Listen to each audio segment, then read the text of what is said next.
nation. Hebrew kingdom building.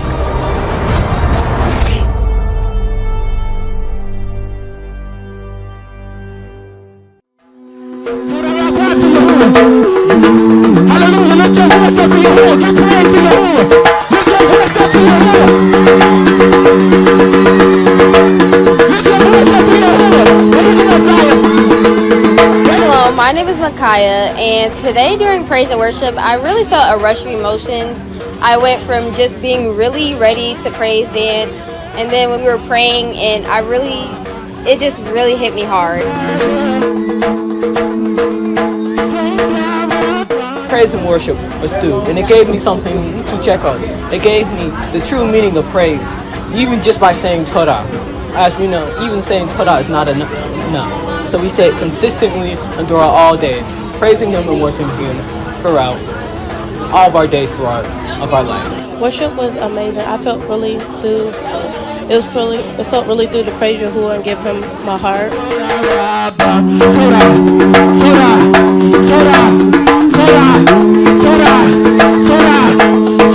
on, Torah, sing with me, Torah, come on, you, come on, young man. Say Torah, hold up, Torah.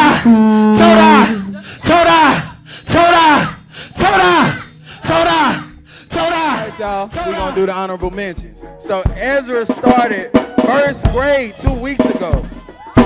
What? First grade? Oh, you getting old, man. He has been doing a thorough job adjusting to being in a new hall with a new teacher. She says he is a thorough listener and has a great attitude in the classroom. That's what I'm talking about. Great job, man. Great job. All right, let's get it. 3, 2, 1. That's what I'm talking about. All right. Mike, Sarah, y'all mean Tekoa. Yeah, don't sit down. It's time to stand up. Where is he at? Oh, there she go. Oh, you all the way back there. Hey, you looking so pretty. Why she hit me like that? Hey, we out here. All right, so JR will start in 3rd grade. He will start next week. He has completed his alphabet writing workbook and ready to start part 2. Great job, JR. That's the way to be studious. Hallelujah. Isabel will start in 1st grade. She is still working through her alphabet writing workbook, but she is gaining a thorough grasp on writing her Hebrew letters. Hallelujah. Great job, y'all. Great job. Let's get a 3, a 2, a 1. Yeah. Okay. Bye, Danielle. All right, so y'all has started middle school. Okay.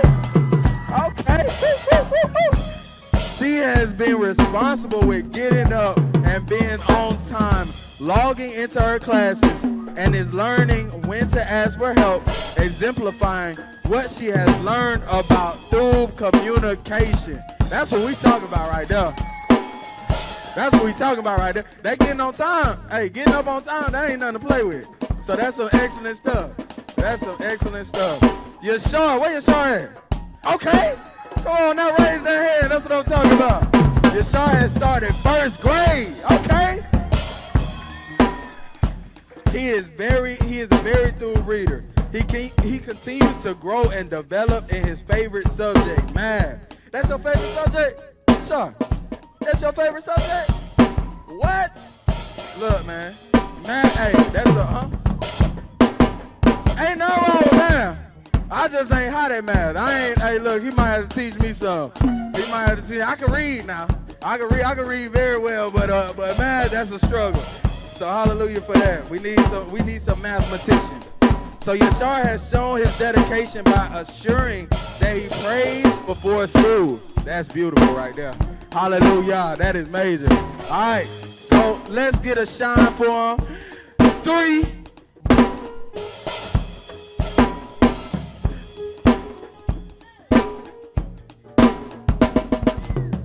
Okay, so y'all ready? Okay, I just want to check. 3, 2, 1.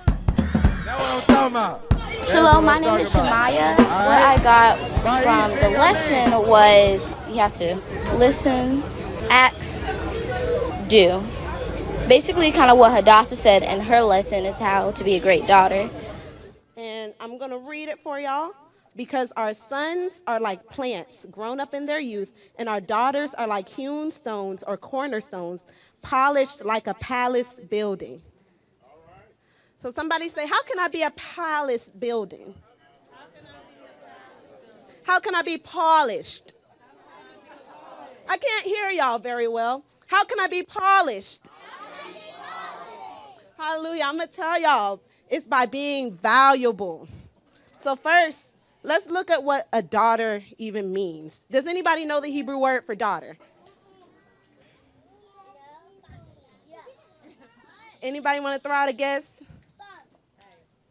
Bat. Yes, bat. And the letters in bat are bet and tav. So what I got was a daughter is someone who has first been marked under a specific house. So can somebody, maybe one person, tell me why you think it's important to be marked under a specific house? Go ahead, Tahila.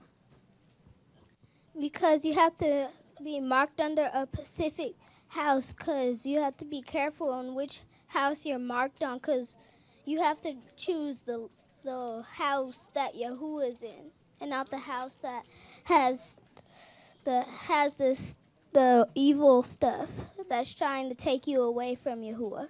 So you have to be marked under Yahuwah's house to stay safe. Stay safe, y'all. Stay safe. But like she said, it is important to be marked under a house. And praise Yahuwah, he's already done that for pretty much all of you daughters in here. Y'all are marked under your father's house already. So Yahuwah's already done that for you. But it's so important to be marked under a house, under your father's house, whether that's your hundredfold father or your natural born father, because that's the only way Yahuwah's going to see you. If you remember, Malka was giving us the word studies to do before Pesach, and one of the words was tribe. And the word for tribe was mate or mata. I'm not fully sure how to pronounce it. I don't know where superscribe is. But basically, mata. Okay, praise Yahusha. It's mata. So really, when you look at the word, it's a rod. And I thought it was weird that it was a rod. And I wondered why Yahuwah gave a rod to be the symbol for a tribe. It's because it's one thing. Just like a man, it's an extension, like how Malek used to tell us, his rod is an extension of him. So when you're underneath a specific house or a specific tribe, you're an extension of that person. That is the only way Yahuwah will see you, if you're submitted under that house. So let's go on to the second part of Bat. So I also found out that a daughter is not only someone who has been marked under a specific house, but she is one that has the target of building upon the floor plan that her father has set. Now, what that means is that a daughter is constantly making herself valuable. So let's look at, how many of y'all have heard Proverbs 31? All right, so how many of y'all have read Proverbs 31 and was kind of like, well, that's not for me just yet, but eventually I'm going to get to where Proverbs 31 is. Because, listen, none of us daughters are married yet, under 21.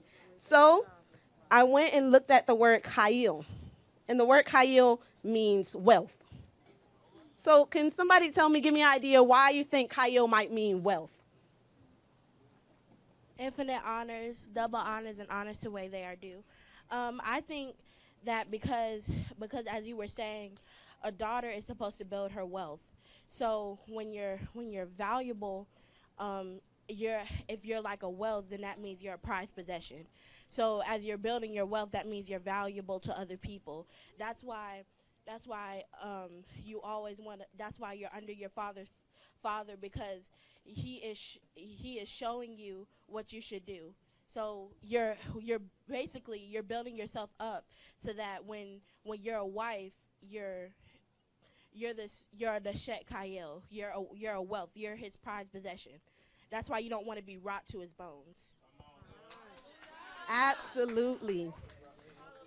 And I propose that to be a Proverbs 31 woman, you have to learn to be a Proverbs 31 daughter first. You have to learn how to build upon the teachings that your father has given you before you can be given to somebody else to go off of their teachings. So I learned that when I was looking at Kyle, and the words are Het, Yod, and Lamed. And what I got was one with Kyle, or one with wealth, is someone who stands outside of their tent and works to maintain what Alua has given authority to, which is your father, which are your parents, through the teachings of the shepherd. So wealth is obtained when the teachings are maintained. Being wealthy is about being sustainable and having lasting wealth. That's why she's far above rubies. Nobody can touch her because she has taken the teachings of her father and she has learned them. She's put them in her labah, in her heart, and her leb, in her heart.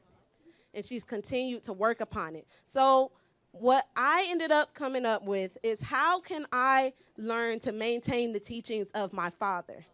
I'm going to give y'all 3 things. Repeat after me. Ask, observe, and take action.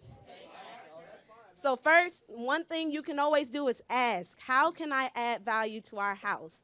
You can ask your parents. You can ask your mom, your dad, how can I add value to our house? How can I add value to myself?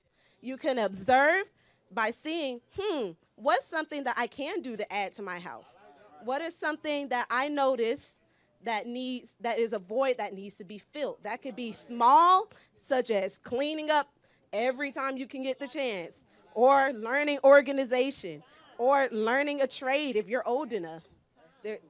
And then take action. Once you have those things, set up a plan, make it with your mom and your ab, or just your mom or your ab, and take action towards those things.